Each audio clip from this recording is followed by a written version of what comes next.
देखिए, वैसे तो मेरी जालंधर में जो बाई इलेक्शन है उसके अंदर मेरी ड्यूटी लगी हुई है और मैं कल रात तक जो है कल शाम तक मैं वहीं पर थी और उसके बाद मैं रात को दिल्ली में पहुंची हूँ और जो है वहाँ पर बड़ा अच्छा माहौल चल रहा है और जिस तरह से क्योंकि अभी जो मेरी कॉन्स्टिट्यूंसी है यहाँ के लोग भी बहुत याद करते रहते हैं, तो इसलिए मैं हालांकि जहाँ जालंधर गई और सुबह में सारे कार्यक्रम वहाँ पे मैंने किए जो हमारे वहाँ के अंदर इकबाल अटवाल जी हैं, उनके पक्ष में, और हमने डोर टू डोर कैंपेन भी की और उसके बाद मैं शाम को जो है वो दिल्ली पहुंच गई। तो मुझे वो बात याद आ रही थी कि चक दे फटे नप दे किली है सवेरे जलंधर शाम नू दिल्ली तो उसके बाद फिर जो है वो आज क्योंकि मेरा जन्म दिवस था तो फतेहाबाद ज़िले के अंदर भी और सिरसा ज़िले के अंदर भी कार्यकर्ता बंधुओं ने और जो आम जनता है, जितना प्यार मुझे, जितना स्नेह मुझे उनसे मिलता है, उन लोगों ने इतने कार्यक्रम किए हुए थे कि मैं अगर आपको बताऊं तो मुझे गिनती भी याद नहीं है कि अभी तक मैं कितने केक कट कर चुकी हूँ। और इसके साथ साथ मेरी कोशिश ये भी रही कि जो हमारे संगठन के कार्यकर्ता हैं, हमारे जैसे फतेहाबाद की मैं बात करूं तो जो हमारा युवा मोर्चा है, उन्होंने जो है ये मेरा जन्म दिवस जो है वो सेलिब्रेट किया। हमारी जो महिला मोर्चा है उन्होंने किया, जो हमारा मेन बॉडी है उन्होंने जो है सेलिब्रेट किया। इसके अलावा वहाँ पर एक हमारे स्वामी सदानंद जी महाराज हैं, तो उनकी एक गौशाला है, प्रणामी गौशाला, श्री कृष्ण प्रणामी गौशाला, वहाँ पर हमारे प्रभुजन भी रहते हैं। तो मैंने उनके साथ भी जो है वो सेलिब्रेट किया, मुझे बहुत अच्छा लगा उनको जो है हमने उनके साथ जो है केक कट किया और उनको भोजन करवाया। और इसके बाद फिर यहाँ पर सिरसा की तरफ आते हुए जो कन्हैया आश्रम है, कन्हैया आश्रम में जाकर भी जो यहाँ पर जो बच्चे हैं और जो कुछ प्रभुजन हैं उनके साथ मैंने फिर से जो है यहाँ पर सेलिब्रेट किया और उसके बाद फिर मेरा यहाँ पर आगमन हुआ। तो सभी कार्यकर्ता पिछले मुझे लग रहा है कि 2-3 घंटे से जो है वो इंतज़ार में थे कि कब हमारी बहन जी आएँ और हम उनके साथ जो है वो उनका जन्मदिवस सेलिब्रेट करें। तो मैं आपको बता नहीं सकती कि मैं कितनी ज़्यादा भाव विवल हूँ, कितनी ज़्यादा भाव विभोर हूँ, इतना प्यार, इतना दुलार देखकर कि इतना जो है सबके सब इतनी इतनी देर तक कोई इंतज़ार करते हैं क्या किसी के जन्मदिन के लिए। तो मैं आपको बता नहीं सकती हूँ कि मैं तहे दिल से इन लोगों के शुक्रगुजार हूँ। मैं सारी ज़िंदगी इनका ये प्यार दुलार भूल नहीं सकती हूँ। बल्कि एक छोटा सा इंस्टेंस जो है बड़ा मेरा पर्सनल है, लेकिन मुझे लगता है कि आज मैं उसको शेयर कर ही लूँ आप सब लोगों के साथ। कि बहुत साल पहले की बात है, एक बार जब मेरा जन्मदिन आया तो मेरे परिवार में, मेरे घर में किसी को भी याद नहीं रहा। मुझे याद था लेकिन घर में किसी को भी याद नहीं रहा। मुझे लगा कि शायद कोई मुझे विश करेगा, लेकिन रात हो गई, किसी ने मुझे विश नहीं किया। सेलिब्रेट करना तो बहुत दूर की बात है। उस समय मैंने मन में ये सोचा था कि ये प्रभु, ये मेरे घर में किसी को भी मेरा जन्मदिवस याद नहीं है ना? तो मुझे लग रहा था कि शायद कोई ज़रूर ऐसा दिन आएगा कि जब जगह-जगह पर जो है जन्मदिवस मनाया जाएगा। तो मैं शुक्रगुज़ार हूँ परमात्मा की कि अब जो है वो मेरे परिवार के सदस्य हैं वो तरसते हैं, लेकिन मैं अपने जो जनता के बीच में अपना जन्मदिवस मना रही हूँ। आज मैं अपने परिवार के साथ जन्मदिवस नहीं मना रही हूँ और जनता के बीच में भी हूँ। और इसके साथ-साथ आप लोगों के माध्यम से ये भी कहना चाहती हूँ कि कल जो प्रधानमंत्री हमारे जो हैं उनकी 100वीं मन की बात है और मन की बातों में वो इस तरह की बातों का ही ज़िक्र करते हैं। आपने देखा होगा कभी कोई पॉलिटिकल चर्चा नहीं होती और हमारे देश के अंदर जहाँ कहीं पर भी कुछ ना कुछ अलग होता है, जो कुछ ना कुछ अच्छा कर रहे होते हैं, उनके बारे में वो ज़िक्र करते हैं। तो मेरा आप लोगों के माध्यम से ये सबसे आग्रह है कि हमारी जितनी भी जो हमारी सिरसा की जनता है और जो हमारी मेरी लोकसभा की और हमारे पूरे हिंदुस्तान में जहाँ कहीं भाई मेरी कोई ये बात सुन रहा हो, तो वो कल माननीय प्रधानमंत्री जी की 100वीं मन की बात ज़रूर सुने। मैं जो है खासकर जो डब वाली गाँव है उसके अंदर और इसके साथ साथ जो चौटाला गाँव है, वहाँ पर जो है हम लोग 100वीं मन की बात माननीय प्रधानमंत्री जी की सुनेंगे। और मैं आप लोगों से भी यही उम्मीद करती हूँ कि आप सब लोग भी ज़्यादा से ज़्यादा जो है सभी जनता को इसके बारे में आग्रह करेंगे और उनका आह्वान करेंगे कि वो कल 100वीं मन की बात माननीय प्रधानमंत्री जी की ज़रूर सुने। जलंधर बाई इलेक्शन में आपने प्रचार किया, क्या जी माहौल लगा? बहुत अच्छा माहौल है,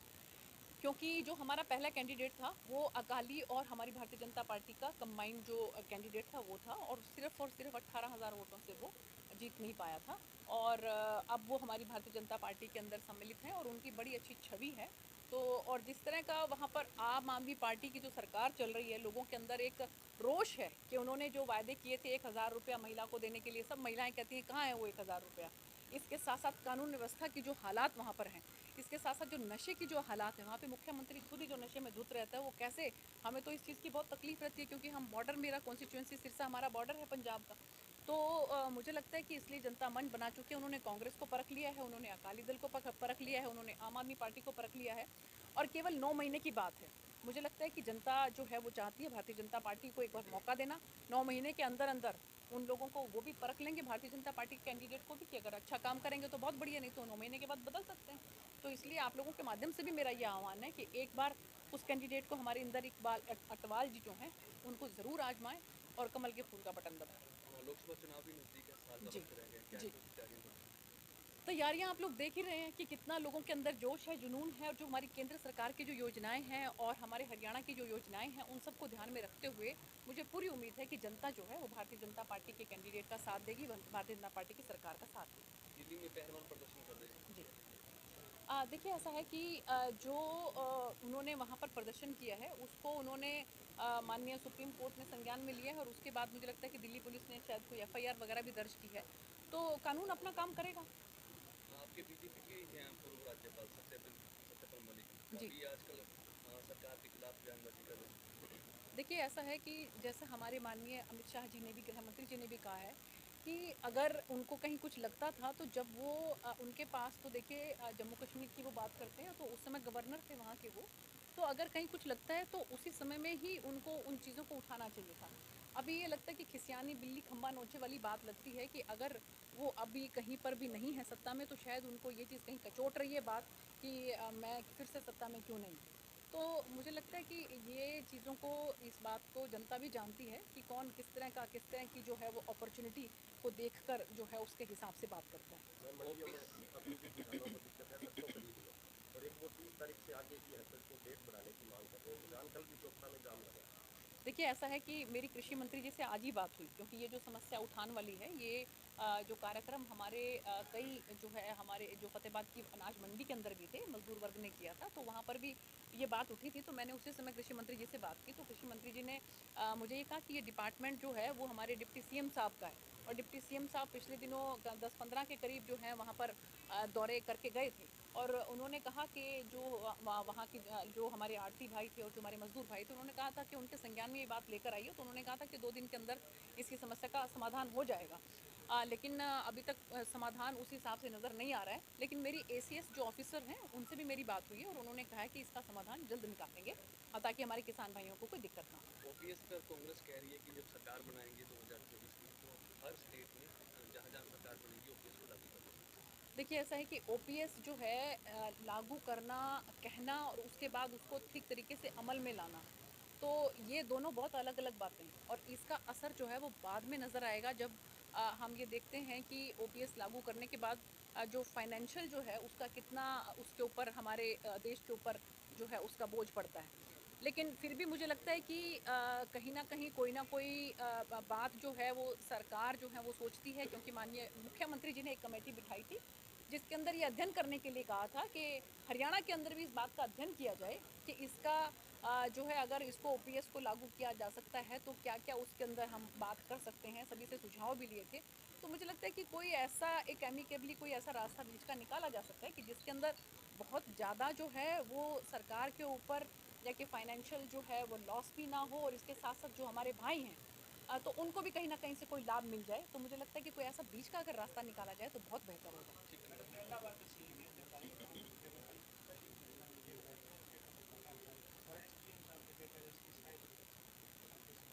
जी अब आपके माध्यम से मुझे पता लग रहा है, लेकिन अगर ऐसी कोई बात है तो मैं डीसी साहब से बात करके हम पूछते हैं कि देखिए घोटाले किसी भी कीमत पे बर्दाश्त नहीं होंगे हमारी सरकार में। आपने देखा होगा कि कोई किसी भी तरह का कोई अगर ऐसा काम करता है तो माननीय मुख्यमंत्री तुरंत प्रभाव से उनको जेल की सलाखों के पीछे भेजते हैं। तो अगर कोई ऐसी बात है तो वो प्रशासन से बात करके उसके बारे में संज्ञान लिया जाएगा। एक आरओबी और आरयूबी बनना था, अभी तक फाइलों तक सीमित रह गया हमारे कहाँ पे? कौन सी जगह पे? सिरसा। सिरसा में। नहीं, ऐसा है कि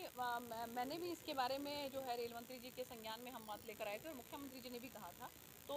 जो है वो अभी आपको मालूम होगा कि जो अमृत जो उसके तहत इसके तहत जो है हमारा सिरसा जो है वो एक बहुत अच्छे स्टेशन के अंदर बदलने वाला है। और पिछले दिनों जो यहाँ के इस बीकानेर डिवीज़न के जो ऑफ़िसर्स थे, उन्होंने मेरे साथ मीटिंग भी करनी थी, लेकिन वो कहीं व्यस्त हो गए और इसके बाद मेरी भी यहाँ पर ड्यूटी लगी। बहुत जल्द हम लोग एक मीटिंग करके हमारा सिरसा जो रेलवे स्टेशन है उसके अंदर हम क्या क्या बहुत बेहतर कर सकते हैं, उसकी हम पूरी छानबीन करके, पूरी उसकी जानकारी हासिल करके और हम इसको आगे बढ़ाएंगे।